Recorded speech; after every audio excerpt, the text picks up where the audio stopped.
Money, money, money. All right. That's what everybody wants to talk about is money.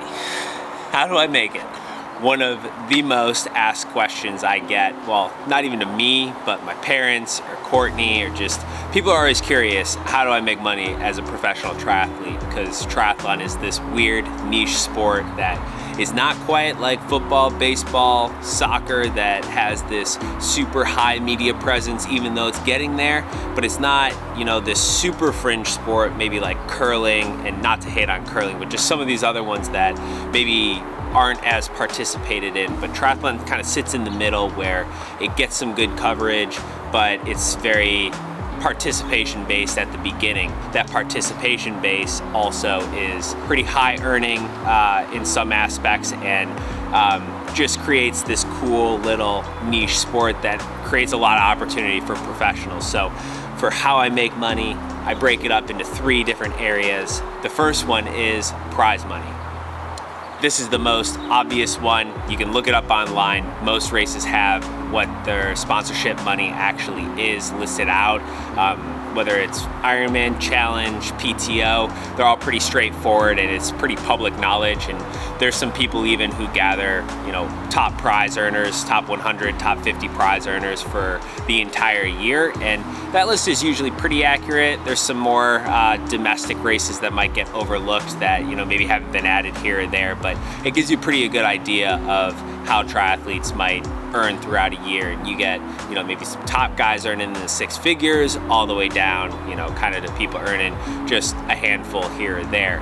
And, just like any sport, triathlon has those high earners, and then you have people trying to break through and who are maybe, not as high up on that prize money list. And a lot of times I kind of compare it because MLB has a very, kind of tiered structure in having like AA ball in the minor leagues, and then going up to MLB players where, top players are earning a whole bunch. And that's kind of how triathlon is. There's just not these clear-cut lines throughout the entire list. So there's no separate leagues necessarily, even though now we have a pretty good distinction of tiered races with Continental, World, and WTCS races for the triathlon, the World Triathlon Circuit and the Olympic Circuit.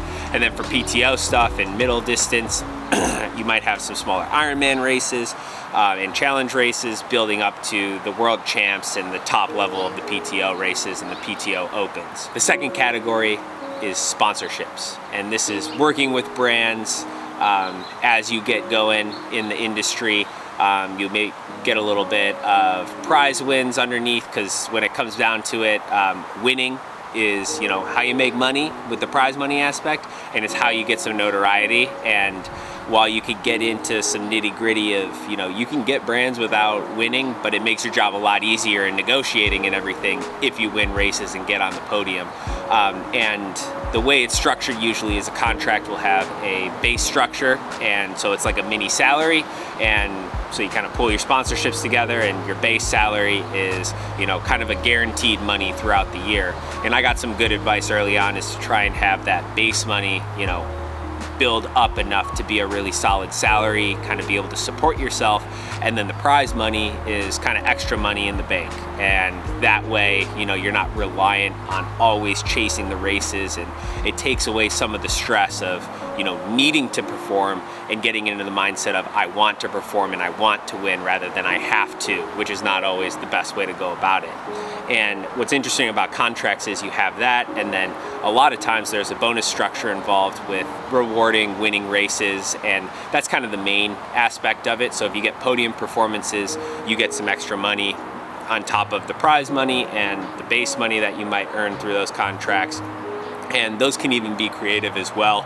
And, sometimes they reward for, helping to sell the product through affiliate codes or social posts, or you can be kind of creative, and some brands are creative and wanting to do different things than others that maybe are more traditionalist, but very basic contracts are base and then bonus. It really changes throughout your careers when you're working. Like a lot of pros, you start off and all you can ask for is equipment, because that's all you've really earned at the moment.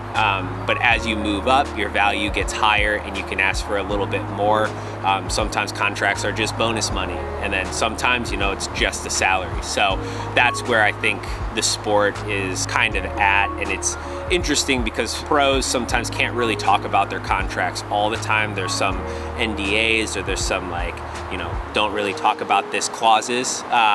Although it would kind of help, because you don't want a top athlete underselling themselves and then pushing everybody down the ladder, making less money overall. You want high valued people to be, and high value athletes to be taking top dollar and negotiating well. And so get into that a little bit later, but that's kind of where spending a little maybe on an agent helps with those negotiations. But that's where contracts really brings in the business side of the sport, whereas earning prize money and racing in that first category is really just the true essence of the sport. You're there to win, and you're rewarded for that. Then when you bring in the contracts, that's kind of your entrepreneurial spirit in how can I negotiate these to get the maximum value and also bring the maximum value to my brands, because that's super important, because if you're not bringing any value, there's no point in having this agreement at all.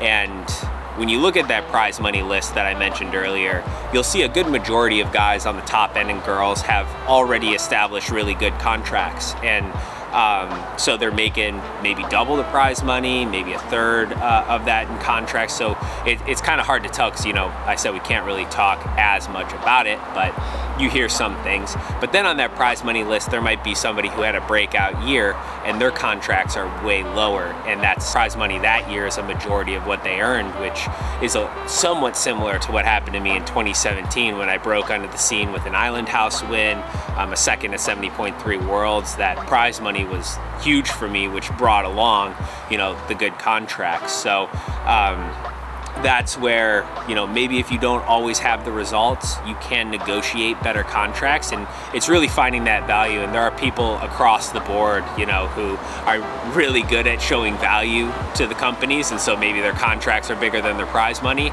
And then there's people on the flip side who are really good at racing but maybe not as good at negotiating contracts, so prize money is a majority of the earnings. And then you have people in between who have found kind of a happy medium, which is a great place to sit as well.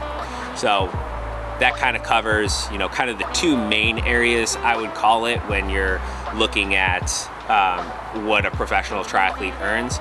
But then you have this kind of third category that I like to call the miscellaneous. And this is a catch-all. It's a little bit of a lazy category, but it involves everything from, social media earnings, YouTube earnings. It includes maybe selling equipment from old sponsors. You have to be careful with this, with current sponsorships, that one, you're not using old equipment, which you wouldn't want to do, but also can't really sell current equipment if it says don't sell it there, so that one could be hit or miss. And then there's speaking engagements. There's some athletes coach, some athletes work another part-time or full-time job if the triathlon prize money and sponsorship categories don't cover that. So it's kind of this catch-all that rounds out the professional triathlete's earnings, because it's a huge kind of umbrella to try and talk generally about. I would say for me, a big majority comes from, the prize money and contract aspect, if we're going to talk a little bit more specifically, with, a little bit coming from that miscellaneous. But if you wanted to include professional triathletes as a whole, you can't skip out on that miscellaneous aspect, because that is, there with 600 pros or 500 pros that have their pro card in the US alone, that's a huge category, and a widespread kind of abilities, race results, and all of that. So just, I guess, to sum up, since this is my YouTube channel, our YouTube channel, and it's maybe a bit more specific to me, triathlon has this unique kind of viewership. I like to think it's like the golf of the endurance world. Maybe that's a bad analogy, maybe not, but in golf, a lot of the times people like to buy clubs to get extra yardage. A lot of times triathletes like to buy speed and buying bikes, shoes, and that creates this unique environment, especially when you do have triathletes who can be high earners who are involved in the sport. And as the sport evolves and the PTO has come in, it's built off of that and created this really cool viewership where I can earn a living based off of sponsorship money and prize money alone. So that's kind of it in a nutshell. There are some really great pros. If you search like how I make money as a professional triathlete, they have some YouTubes or blog posts up about like the nitty gritty of their financials. They open that up, which is super cool to everybody. But this video is a little bit more about just the general aspects of it with a little bit of maybe a few specifics about me. But if you do have any more questions, drop a comment, let me know. And thanks guys, because that's how we make the money in professional triathlon.